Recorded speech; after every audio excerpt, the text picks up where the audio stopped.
The most dangerous betrayal is the one that smiles across the table. Before we begin, take a moment to subscribe to the channel and turn on notifications. If you enjoy powerful stories about loyalty, betrayal, redemption, and unexpected love, you're in the right place. Now let's begin. The harbor lights shimmered across the restaurant windows like scattered gold on black water. From where I sat, everything looked perfect. The candle between us flickered softly. The pianist near the bar played something slow and familiar. My wife smiled as she lifted her wine glass. Anyone looking our way would have seen a successful couple enjoying a quiet evening. They would have seen Grant Mercer, respected businessman, sitting beside the woman who had shared his life for nearly 8 years. They would have seen elegance, stability, and trust. What they would not have seen was the crack beginning to form beneath all of it. The restaurant sat on the edge of the harbor, a place famous for lobster rolls, fresh seafood, and sunset views stretching for miles. Vivian had chosen it herself. She always chose places that made people feel comfortable, places that encouraged them to let their guard down. "You seem distracted tonight," she said, brushing a strand of blonde hair behind her ear. "Long week." I offered a small smile. "You know how it is." She laughed softly. "You always say that." Maybe I did. Work had become an easy excuse. Easier than admitting I had spent years feeling tired in ways sleep could never fix. Easier than admitting that success often felt surprisingly empty. The waiter delivered our meals. Vivian thanked him warmly. Around us, conversations blended into the soft hum of silverware and distant laughter. Everything felt ordinary. Then I noticed the waitress. She looked younger than most of the staff. Mid-20s maybe. Brown hair tied back loosely. Tired eyes. The kind of exhaustion you only saw on people carrying more responsibility than they should. She moved quickly between tables, balancing trays while scribbling orders into a worn notebook with a faded blue cover. Nothing unusual. At least not at first. But twice I caught her looking toward our table. Not at me. At Vivian. The second time she nearly missed a step. Her expression changed for a fraction of a second. Fear. Recognition. Something else I couldn't identify. Then she disappeared into the kitchen. "Grant." Vivian's voice pulled me back. "You're doing it again." "Doing what?" "Thinking too much." I chuckled. "Occupational hazard." She reached across the table and touched my hand. Her smile remained flawless. "Practiced." "Beautiful." For a moment guilt tugged at me. Maybe I really was distracted. Maybe years of responsibility had trained me to see threats where none existed. Dessert arrived 20 minutes later. The harbor outside had darkened completely. Boats drifted across the water beneath distant lights. The waitress returned carrying a tray of coffee cups. She stopped beside our table. "Fresh coffee?" she asked politely. Vivian nodded without looking up from her phone. The waitress leaned closer to refill my cup, close enough that only I could hear her next words. "Run," she whispered. My hand froze around the coffee spoon. "She set you up." Then she straightened, offered a professional smile, and walked away as if nothing had happened. "No hesitaste. No explanaste." Just gone. For 3 full seconds I forgot to breathe. Across from me, Vivian continued scrolling through her phone. Calm. Relaxed. Completely unaware. Or pretending to be. I watched the waitress disappear through the crowd toward the kitchen doors. Every instinct I had spent years developing suddenly woke up. Because people did not walk up to strangers and whisper warnings like that. Not unless they were desperate. Not unless they were terrified. And not unless they believed every word they were saying. The coffee suddenly tasted bitter. Not because of what was in the cup, but because of the words still echoing in my head. "She set you up." I kept my expression neutral and slowly stirred the coffee even though I had not added anything to it. Across from me, Vivian finally put down her phone and smiled. The candlelight danced across the diamond bracelet on her wrist. A gift I had given her 3 Christmases ago. Back then I had believed gifts could fix distance. I had believed effort could repair silence. "You look pale," she said. "Are you feeling okay?" I met her eyes. Calm blue. Familiar. Impossible to read. "Just tired." She nodded sympathetically. "You work too much." The irony almost made me laugh. For years, people had warned me about competitors, rivals, and strangers. Nobody ever warned me about the danger of familiarity. Nobody warned me how easy it was to stop questioning the people closest to you. I glanced toward the kitchen entrance. The waitress was nowhere in sight. Maybe she regretted saying anything. Maybe she had already left. Maybe she had mistaken me for someone else. But something deep inside me refused to dismiss it. Instinct had kept me alive through difficult negotiations and impossible decisions. Instinct was the reason I had built everything I had. And right now that instinct was screaming, "Grant!" Vivian tilted her head slightly. "You are staring into space again." "Sorry." I forced a smile. Thinking about a shipment issue. Can it wait until tomorrow? Probably. She reached for her purse. Good. Then tonight can be about us. About us. The words landed strangely. There was a time when hearing them would have made me happy. Tonight they felt rehearsed. Like lines from a script. Our check arrived a few minutes later. Vivian excused herself to the restroom while I remained at the table. The second she disappeared around the corner, I pulled out my phone and opened the restaurant security application that my team maintained for several properties around the Harbor District. The owner of this restaurant owed me several favors. Within seconds, I gained access to the camera feeds. I located our table. Then I rewound 15 minutes. There she was. The waitress. Brown ponytail. Blue apron. Worn order book tucked beneath her arm. I watched her approach. I watched her lean down. I watched her whisper. Then I followed her path through the cameras. She entered the kitchen. Crossed the prep area. Opened the rear employee exit. Gone. No clock out. No conversation with management. No collecting personal belongings. She simply left. My stomach tightened. People do not abandon shifts in the middle of dinner service without a reason. A notification suddenly appeared on my phone. One of my senior security managers was calling. I answered immediately. What happened? Silence filled the line for a second. Then his voice came through. I was about to call you. We have a problem. His tone alone was enough to sharpen every nerve in my body. What kind of problem? Another pause. Elias never checked in. My grip tightened around the phone. Elias Turner had worked beside me for 11 years. Reliable. Consistent. The last person who missed a scheduled report. How long? I asked quietly. 3 hours. The harbor lights outside seemed dimmer suddenly. 3 hours. Exactly the amount of time since that waitress had looked at me with fear in her eyes and whispered a warning she clearly believed could change everything. Elias Turner never missed a check-in. Not once in 11 years. The thought followed me all the way home like a shadow I could not shake. By the time I pulled into the driveway, the harbor air had turned colder. A thin layer of fog drifted across the street, softening the glow of the neighborhood lights.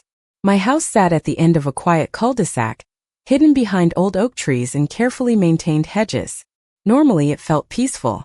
That night it felt too quiet. I stepped inside and loosened my tie. The grandfather clock in the foyer ticked steadily. Somewhere upstairs a television played softly. Vivian had arrived home 20 minutes before me. She was already changing into comfortable clothes when I entered our bedroom. You are late, she said with a smile. I thought you were right behind me. Work call. Another shipment issue? Something like that. She nodded and returned her attention to a fashion magazine resting on the bed.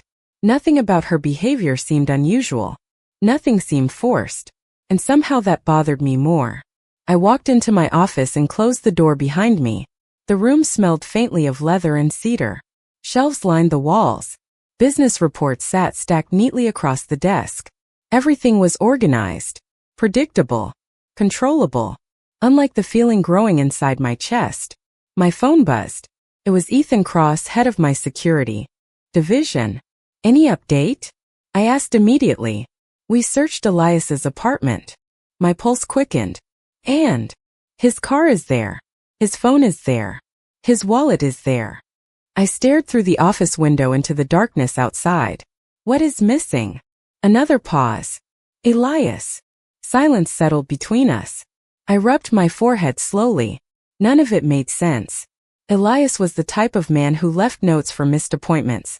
The type who arrived 15 minutes early to every meeting. People like him did not simply disappear. I want every camera feed from the last 24 hours, I said. And I want a full review of his recent contacts. Already working on it. Good. The call ended. I leaned back in my chair and reached into the top drawer of my desk. Inside sat my mother's silver pocket watch. The metal was worn smooth from decades of use. Whenever decisions became difficult, I found myself holding it. Not because it gave answers, because it reminded me to slow down before making mistakes. The watch clicked open. 11:32. My reflection stared back from the polished surface. Tired eyes. Too many questions. Not enough answers. Then another thought surfaced. The waitress. I opened my laptop and searched the restaurant employee records. The owner had granted me full access years ago. Hundreds of names appeared. Servers. Hosts. Bartenders. Managers. I reviewed every employee photograph twice. She was not there. I checked temporary staff. Nothing. Seasonal hires. Nothing. Independent contractors. Nothing. It was as if she had never existed. Yet I had seen her. The cameras had seen her. She had carried trays, taken orders, walked through the kitchen. My heartbeat slowed in the dangerous way it always did when pieces stopped fitting together. Someone had placed her there. Or someone had removed her afterward. A soft knock interrupted my thoughts. Vivian stepped into the doorway wearing a gray sweater and carrying 2 cups of tea. Still working? She asked gently. Trying to. She placed 1 cup beside me. You worry too much, Grant. Her voice was warm. Familiar. Comforting. The kind of voice that had once made difficult days easier. I looked up at her and forced a smile. Probably. She leaned down and kissed my forehead before leaving the room. The door closed softly behind her. For several seconds I simply stared at the tea. Then my phone vibrated again. A new message from Ethan appeared on the screen. No greeting. No explanation. Just a single image attachment. I opened it. My stomach dropped instantly. The photograph showed a woman leaving the Harbor restaurant earlier that evening. Brown hair. Blue apron. Worn notebook under her arm. The mysterious waitress. But she was not alone. Standing across the street watching her was someone I recognized immediately. Someone who should never have been there. Someone connected directly to Vivian. Some photographs feel heavier than paper. This was one of them. I zoomed in slowly. The image quality was grainy, captured from a traffic camera across the street, but there was no mistaking the man standing beneath the streetlight. Nolan Pike. My pulse settled into an unnerving calm. Nolan was not a friend. He was not an employee. He was not even a direct competitor. He existed in the uncomfortable space between ally and threat. The kind of man who smiled during negotiations while calculating 3 ways to profit from your mistakes. Seeing him near the restaurant was not impossible. Seeing him watching the waitress was different. I enlarged the image again. His attention was fixed entirely on her. Not the harbor. Not the restaurant. Her. The timestamp showed it had been taken less than 10 minutes after she disappeared through the employee exit. I immediately called Ethan back. Tell me everything. Papers shuffled on the other end of the line. We traced the camera network. Nolan appeared in 3 separate locations tonight. Following her? Looks that way. I stared at the photograph. Questions multiplied faster than answers. Why would Nolan care about a waitress? Why would a waitress risk warning me? And why did all of this begin on the same night Elias vanished? Keep digging, I said. I want an address. Already working on it. The call ended. Outside my office window, a light rain had started falling. Tiny droplets tapped softly against the glass. I checked the time. Again. Nearly midnight. Most people were sleeping. My world felt more awake than ever. A folder sat on the corner of my desk containing documents from an upcoming business merger. It should have been my priority. Instead, I found myself searching public records for Maren Holloway. The name had not appeared anywhere in the restaurant files, but Ethan had managed to identify her through traffic footage and facial recognition databases. 27 years old. Resident of Harbor Point. No criminal history. No lawsuits. No financial scandals. The profile was almost painfully ordinary. She rented a small apartment above a pharmacy. Worked 2 jobs. filed taxes on time, cared for her mother, whose medical records indicated ongoing kidney treatment. Nothing about her life connected to mine. Yet somehow she had walked directly into it. I opened another record. Utility bills, employment history, emergency contact forms. Every document painted the same picture. Responsible, quiet, invisible. The kind of person powerful men rarely noticed. Maybe that was exactly why she had survived long enough to learn something dangerous. A soft creak interrupted my thoughts. I looked up.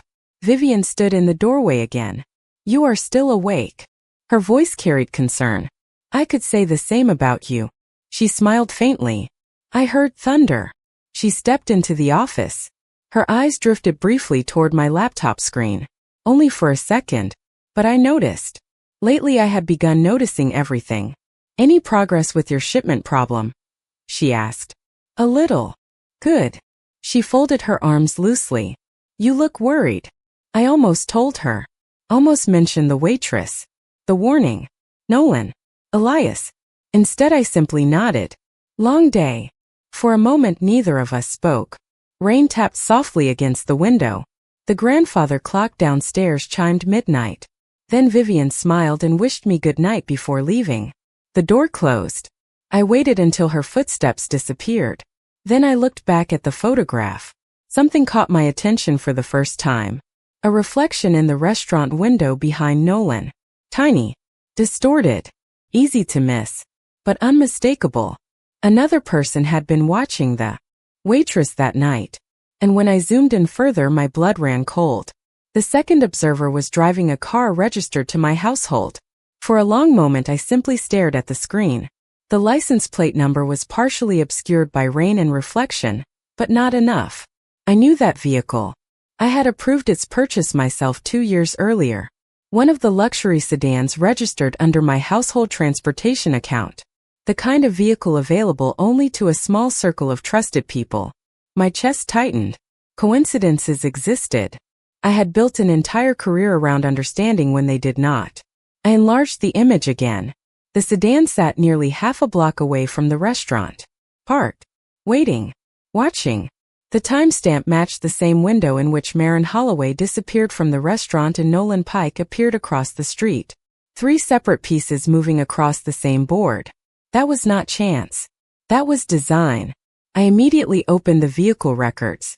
My eyes scanned the assignment logs, driver schedules, maintenance reports, reservation requests. Then I found it. The car had been signed out that afternoon through a private authorization code. Not by me. Not by my staff. By Vivian. The room suddenly felt smaller. I leaned back slowly and closed my eyes. Memories surfaced without permission. 8 years of dinners. Vacations. Holidays. Que un les ordinai moments. I remembered the day we met. The way she laughed at one of my terrible jokes. The way she challenged me when everyone else simply agreed. For years I had trusted her judgment more than my own. Trust does not disappear in a single moment. It fractures. Quietly. One small crack at a time. My phone vibrated. Ethan again. "Tell me you found something," I said. "We located Marin's apartment." I sat forward immediately. "And she is still there." Relief washed through me so unexpectedly that it caught me off guard. Good. There is a problem. Of course there was. There always was. What kind of problem? Someone else has been watching the building. I glanced toward the office door instinctively even though I was alone. Who? We are not sure yet. Different vehicles. Different times. But the pattern is consistent. My jaw tightened. Does she know? No indication. I walked toward the window. Rain streamed down the glass in thin silver lines. Somewhere across town, a waitress who worked 2 jobs and cared for a sick mother was unknowingly standing at the center of something far larger than herself. "Keep people nearby," I said. Discreetly. Already done.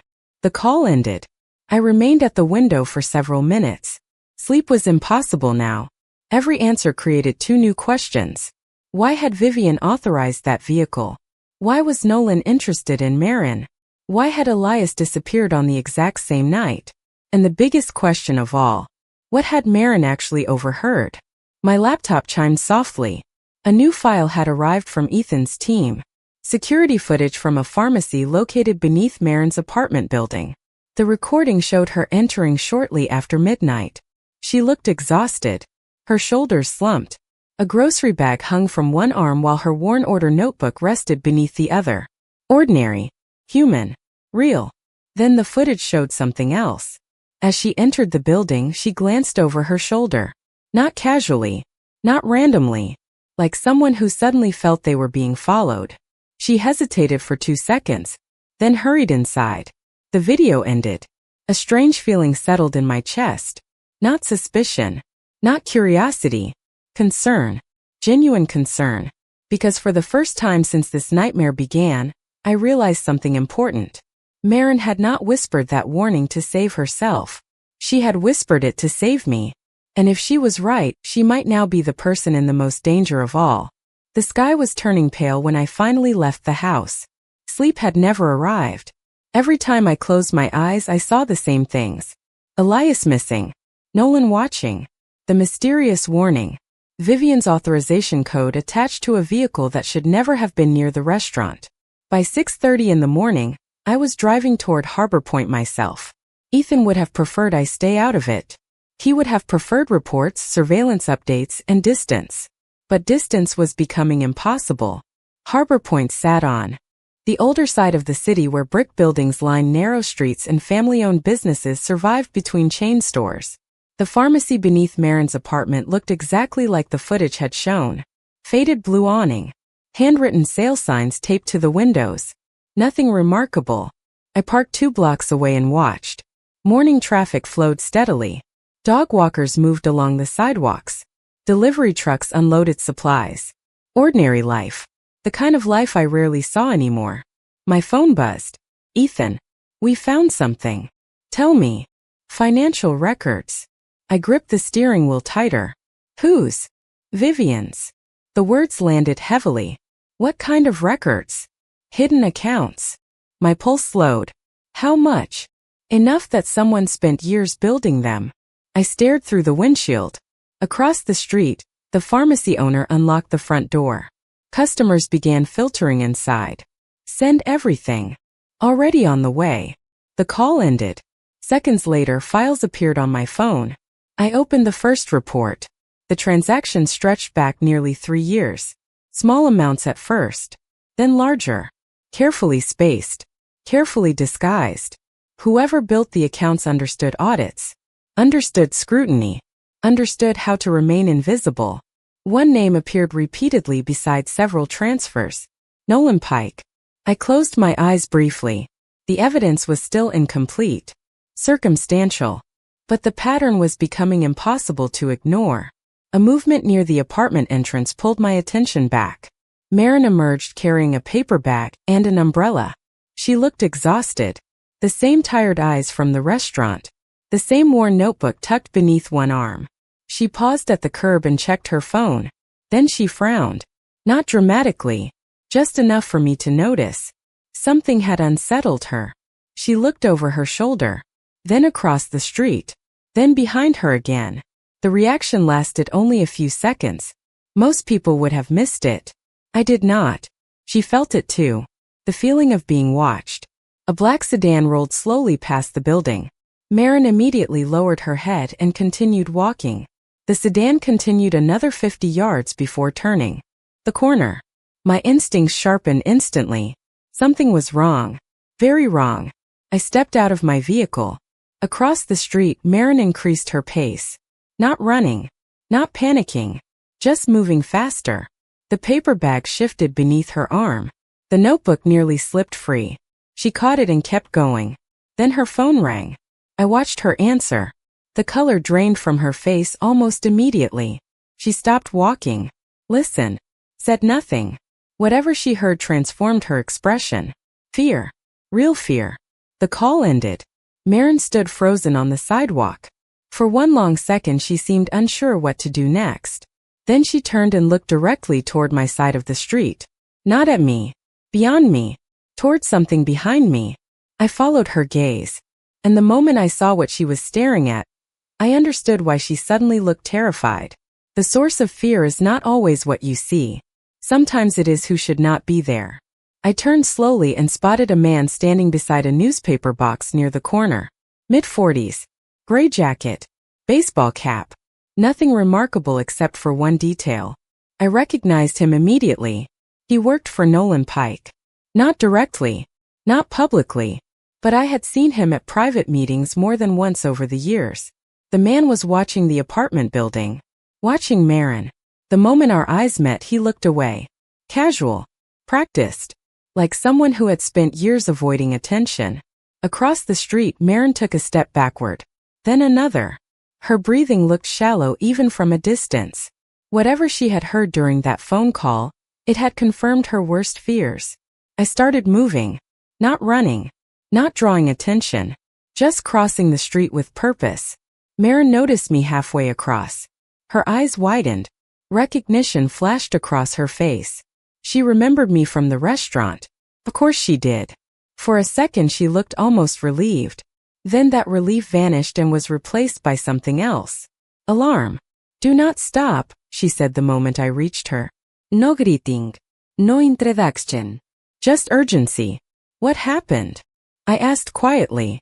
She shook her head. You should not be here. Neither should you. Her grip tightened around the paper bag she was carrying. You do not understand. Then help me understand. The man near the corner began walking away. Not quickly. Not suspiciously. But he was leaving. Reporting something. I could feel it. Marin noticed him too. They know. Her voice barely rose above a whisper. Who knows? She swallowed hard. The people looking for me. Before I could respond, her phone rang again.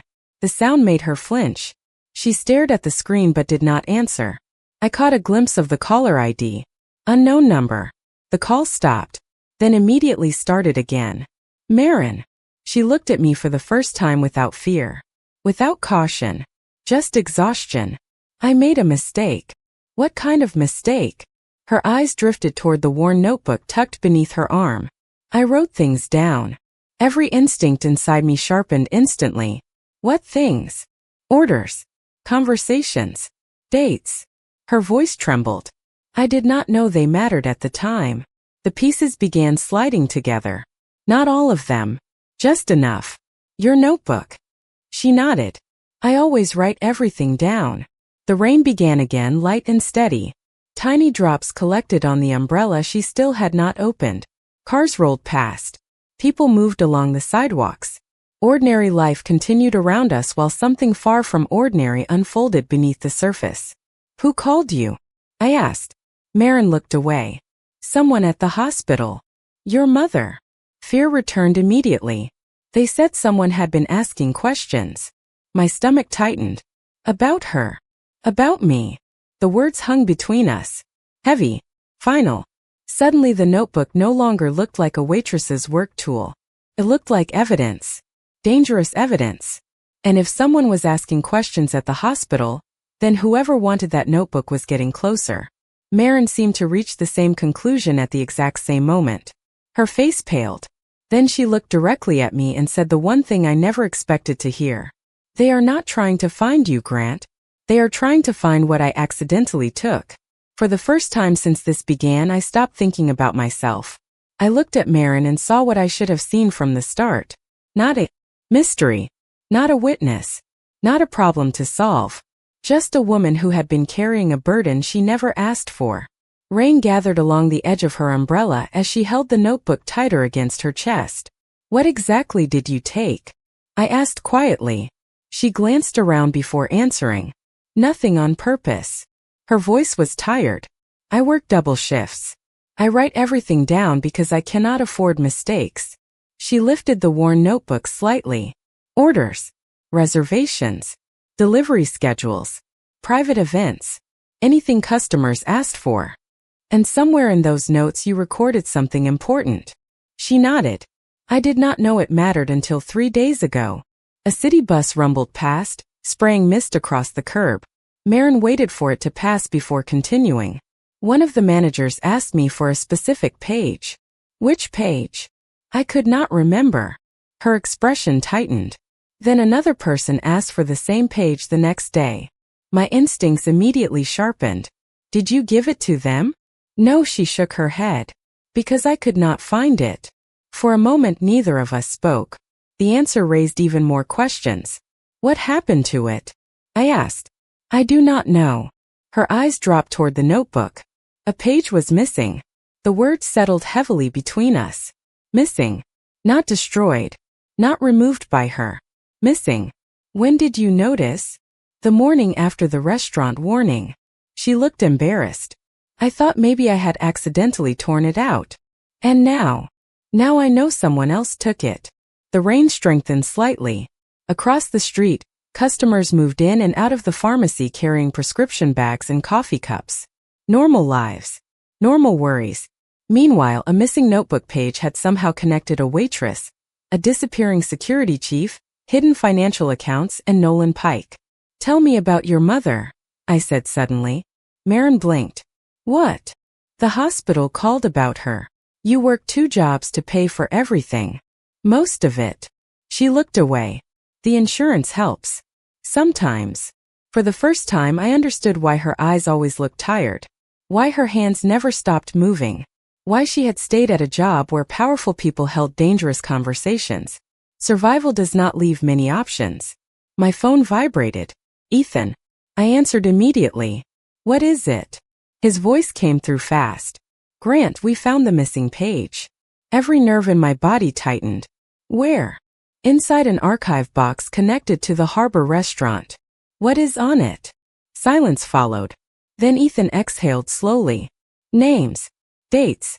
Account numbers. I felt Maren watching me. Anything else? Another pause. Longer this time. Yes. Tell me. His voice dropped. The page contains a transaction authorized under Vivian Mercer's name. The world did not collapse when Ethan said her name. That was the strange part. No Sander. No dramatic crueles asken. Just a quiet heaviness settling into my chest like a stone sinking through dark water. Maren watched my expression carefully. What is it? She asked. I looked away toward the traffic moving through Harbor Point. For years I had trained myself not to react too quickly. Emotions cloud judgment. Assumptions create mistakes. But some facts refuse to be ignored. The missing page, I said slowly. It contains a transaction connected to Vivian. Maren froze. Rain tapped softly against her umbrella. Your wife? Yes. She looked genuinely stunned. Not satisfied. Not suspicious. Just surprised. Somehow that made me trust her more. Most people would have rushed to conclusions. Maren simply looked sad. I am sorry, she said quietly. The words caught me off guard. You do not even know the full story. I know what it feels like when someone you trust becomes a question mark. For a moment neither of us spoke. Then my phone buzzed again. Another message from Ethan.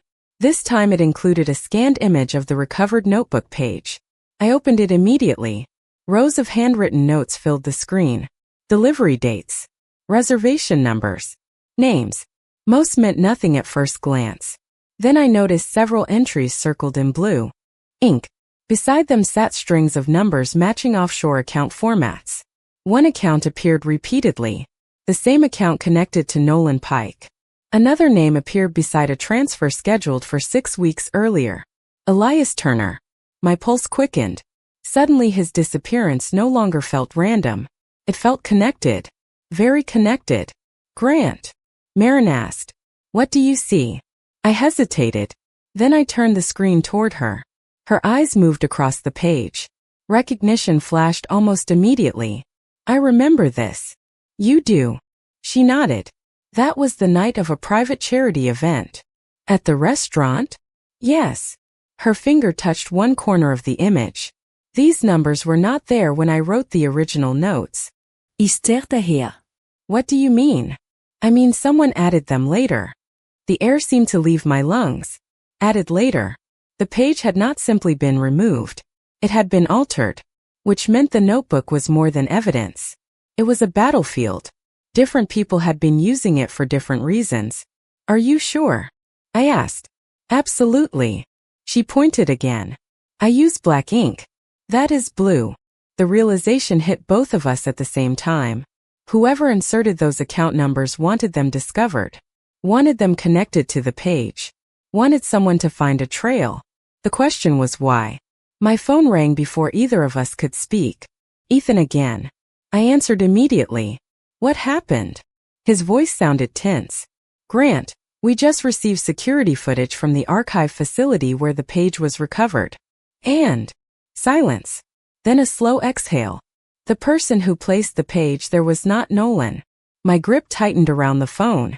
Then who was it? Another pause. The footage shows Vivian entering the facility 3 days ago. The city noise around me seemed to fade. Cars. Then conversations. Everything disappeared beneath the weight of those words. Because if Vivian had hidden the page herself, then the question was no longer whether she was involved. The question was why she wanted it found. The truth is rarely hidden behind lies. More often it hides behind assumptions. I stood beneath the pharmacy awning while rain tapped steadily against the pavement and replayed Ethan's words again and again.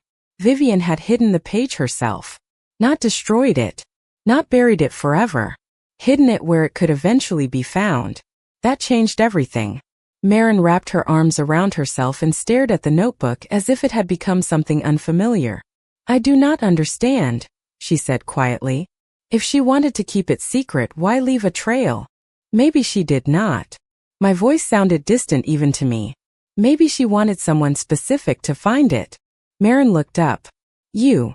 I did not answer immediately, because for the first time another possibility was forming, one that felt far more dangerous than betrayal. My phone buzzed with another incoming file from Ethan. Security footage. I opened it instantly. The video showed Vivian entering the archive facility 3 nights earlier. She carried a small envelope. She moved calmly, confidently. There was no sign of panic. No sign of someone covering up a mistake. Then the footage revealed something unexpected. She was not alone. Another figure entered the building 2 minutes later. Nolan Pike. Maren stepped closer to see the screen. That is him, she whispered. The man from the restaurant. My stomach tightened.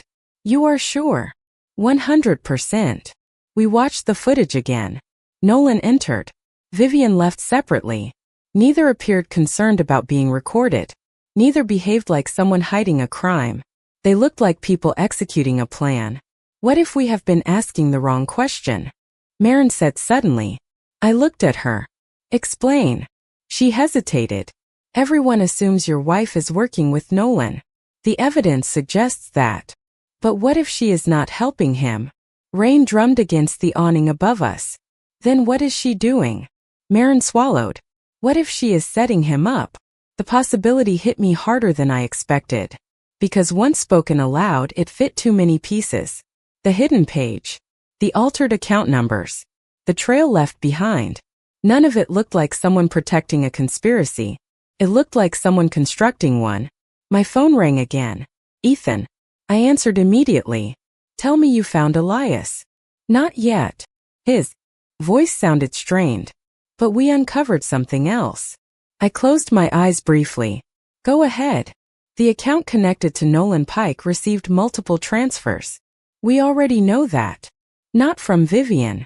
Silence. What? The authorization signatures were forged. Every sound around me seemed to disappear. Maren stared at me as I repeated the words. Forged. Ethan continued. Our forensic team confirmed it 30 minutes ago. Someone wanted those transfers traced back to Vivian. I looked toward the gray skyline beyond Harbor Point. Suddenly the entire story shifted beneath my feet. Because if Vivian was not secretly helping Nolan, then someone had spent years building evidence designed to make it look that way. And if that was true, then the warning Maren whispered at the restaurant had never been about a wife betraying her husband. It had been about something far bigger. Something carefully planned. Something already in motion. Then Ethan said the one sentence that made my blood run cold. Grant, we finally identified the last name on the missing notebook page. Who is it? A pause followed. Your name. There are moments when the truth does not arrive as an answer. It arrives as a warning. My name stared back at me from the scanned document on my phone. Grant Mercer. written beside a future transaction date that had not happened yet. The realization sent a chill through me that had nothing to do with the rain. What does it mean? Marin asked quietly. I zoomed in on the page. My name appeared beside a scheduled authorization transfer, worth millions of dollars. The destination account was linked to Nolan Pike. But something was wrong. The date listed on the document was still 3 weeks away. This was not a record, I said slowly. It was a plan.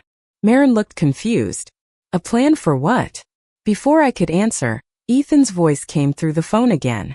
Grant, there is more. I stepped away from the sidewalk noise and listened carefully. Go ahead. We found additional files connected to the same account network. And every transaction was scheduled to happen after your signature authority was transferred. My stomach tightened. Transferred to who? Silence followed. Then Ethan answered. Nolan Pike. The world seemed to slow. Not because the information shocked me, because it suddenly made everything make sense. The forged accounts, the altered notebook page, the carefully planted evidence against Vivian, the disappearance of Elias. None of it was about stealing money. It was about stealing control. Someone had spent years creating a narrative, a story that would eventually position me as the architect of financial misconduct while transferring authority elsewhere. Grant. Marin's voice pulled me back. I looked at her. Rainwater clung to loose strands of brown hair around her face. She looked exhausted, worried, completely out of place in a conspiracy she had never asked to join. Yet somehow she had become the person helping me see it clearly. They were setting up a transfer, I said. A transfer of power. Her eyes widened. And your wife? I do not know anymore. For the first time since this began, I admitted the truth out loud. I no longer believe Vivian was the villain in this story. Not completely. Maybe she was involved. Maybe she was not. But the evidence no longer pointed in a straight line. Pointed in circles. Carefully constructed circles. My phone vibrated again. Another message from Ethan. This time it was not a report. It was a location alert. I opened it immediately. My pulse accelerated. What is it? Marin asked. I stared at the screen. Someone just accessed one of my private storage facilities. Who? The security system used a valid authorization code. Her expression tightened. Whose code? I swallowed. Vivian's. For a second neither of us moved. Then another notification appeared. Camera footage attached. I opened the live feed. The image showed a secure records facility on the edge of the harbor district.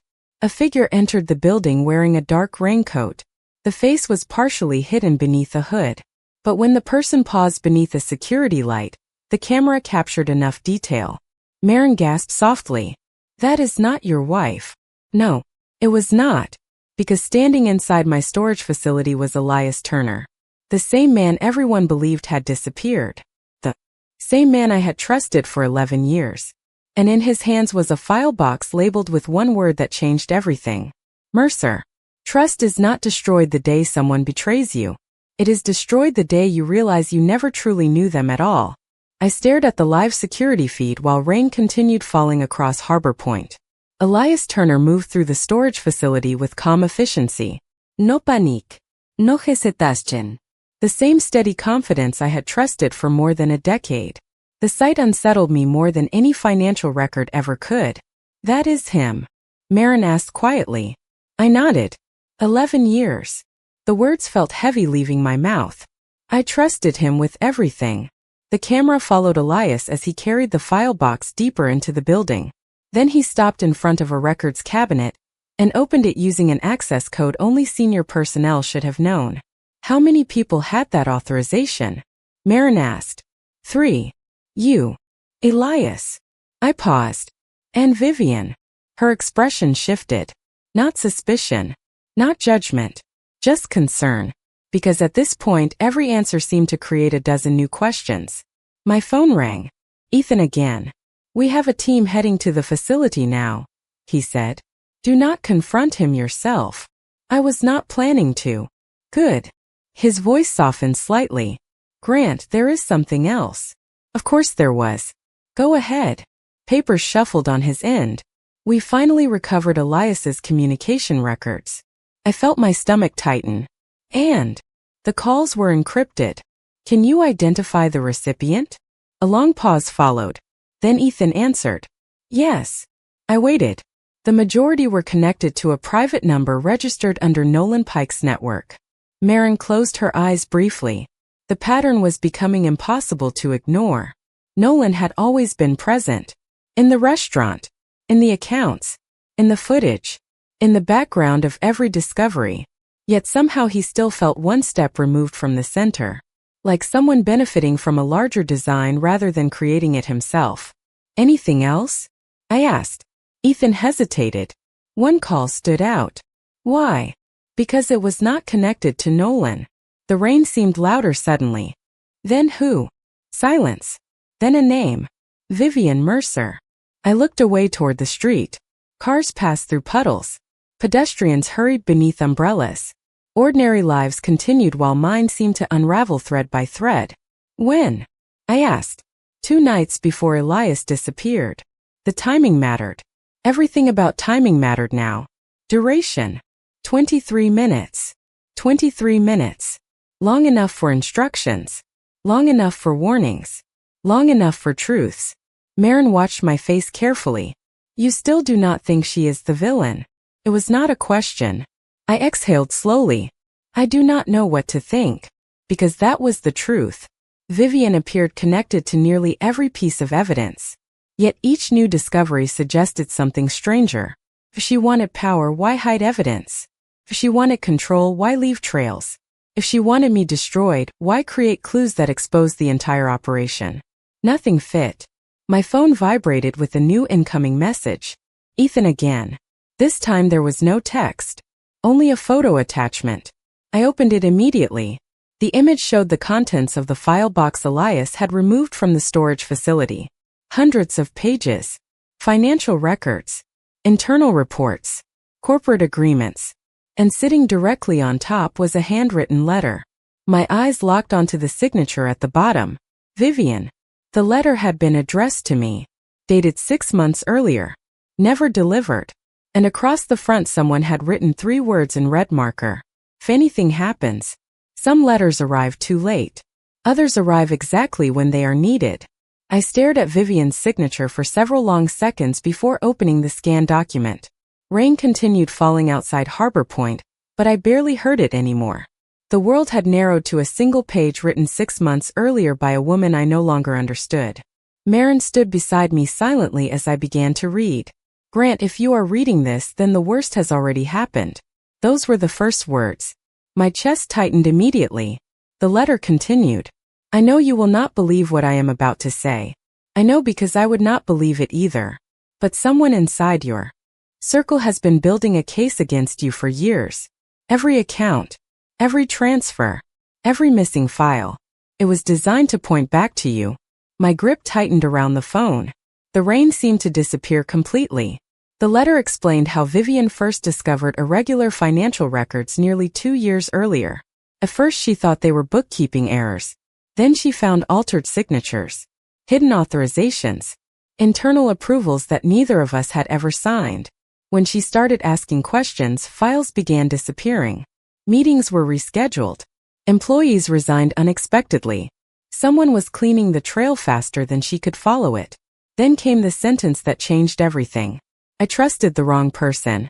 The next paragraph contained a single name. Elias Turner. Maren inhaled sharply beside me. I kept reading. Vivian explained that she had secretly begun collecting evidence. Not because she wanted power. Not because she wanted revenge. Because she believed someone was preparing to transfer control of everything I had built, while leaving me responsible for the collapse that followed. The hidden page. The archive facility. The planted evidence. Suddenly it all made sense. Vivian had not hidden the clues from me. She had hidden them for me. She had been building a safety net in case she failed. The final section of the letter felt almost impossible to read. If anything happens to me, follow the notebook. The waitress does not know what she found, but she unknowingly recorded details nobody else noticed. Dates, names, conversations. The notebook contains the only timeline that was never altered. My eyes drifted toward Marin. She looked stunned. Me, she whispered. She knew about me? I nodded slowly. Vivian had known. Somehow, months before any of this began, she had already identified the one witness capable of exposing the truth. The final lines of the letter appeared at the bottom of the page. Grant, if you ever find this, stop protecting the Empire. Protect the people. That is where the real answer will be. For a long moment I could not speak. The Empire. The accounts. The power. For years I had treated them as the most important things in my life. Yet every clue had pointed somewhere else. Toward loyalty. Toward trust. Toward the people standing beside you when everything else falls apart. My phone vibrated one final time. Ethan had sent an update. Elias had fled the storage facility before security arrived. But he left something behind. A complete digital archive. Every forged transaction. Every hidden communication. Every altered record.